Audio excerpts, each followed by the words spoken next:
নতুন প্রজন্মের মানুষ সহ কোটি কোটি মানুষের। প্রধান উপদেষ্টা ডক্টর মোহাম্মদ ইউনূসের যুক্তরাজ্য সফরের আগেই তাকে উদ্দেশ্য করে সামাজিক যোগাযোগ মাধ্যম এক্সে স্ট্যাটাস দিয়েছিলেন যুক্তরাজ্যের সংসদ সদস্য ও সাবেক প্রধানমন্ত্রী শেখ হাসিনার ভাগ্নে টিউলিপ সিদ্দিক, যার বিরুদ্ধে বাংলাদেশে দুর্নীতির অভিযোগ রয়েছে এবং এরই মধ্যে দুর্নীতি দমন কমিশন অভিযোগের তদন্ত শুরু করেছে।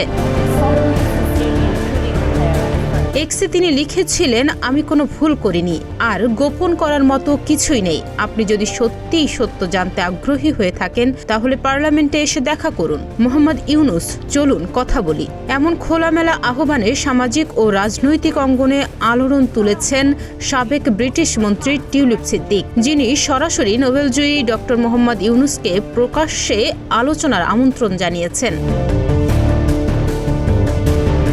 সামাজিক মাধ্যম এক্সে প্রকাশিত এই বক্তব্যে শুধু পার্লামেন্ট বলা হয়েছে, কিন্তু উল্লেখ করা হয়নি এটি ব্রিটিশ পার্লামেন্ট নাকি বাংলাদেশের জাতীয় সংসদ। এই বক্তব্যটি সামনে আসার পরপরই এটি সামাজিক যোগাযোগ মাধ্যমে ছড়িয়ে পড়ে।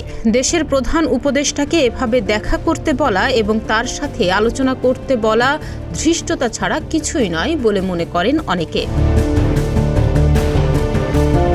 এদিকে ডক্টর মোহাম্মদ ইউনূস এ সম্পর্কে এখনো কোনো বক্তব্যই রাখেননি। তার প্রেস উইং জানিয়েছে তিনি সবসময় শান্তিপূর্ণ ও গঠনমূলক আলোচনার পক্ষে, তবে পার্লামেন্টে গিয়ে সরাসরি বিতর্কে অংশ নেওয়া তার পক্ষে কতটা যুক্তিসঙ্গত হবে তা এখনই বলা যাচ্ছে না। এনসিপি বলছে প্রধান উপদেষ্টা ডক্টর মোহাম্মদ ইউনূস ও টিউলিপ সিদ্দিকের মধ্যে কোনো বৈঠক হলে ২৪-এর গণ অভ্যুত্থানের সঙ্গে প্রতারণা করা হবে। এদিকে রাজনৈতিক বিশ্লেষকরা বলছেন যদি এই আহ্বান বাস্তবে রূপ নেয় তবে তা হতে পারে একটি ঐতিহাসিক মুহূর্ত, যেখানে জাতীয় সংসদ পরিণত হতে পারে সত্য অনুসন্ধানের উন্মুক্ত মঞ্চে। বিষয়টি নিয়ে এখন দেশ জুড়ে আলোচনা, সমালোচনা, বিশ্লেষণ চলছে। সত্যিই কি এই আলোচনায় ডক্টর মোহাম্মদ ইউনূস অংশ নেবেন? আর সেই আলোচনায় কি বিষয়ই বা উঠে আসবে? উত্তর পেতে হয়তো অপেক্ষা করতে হবে আরও কিছুদিন।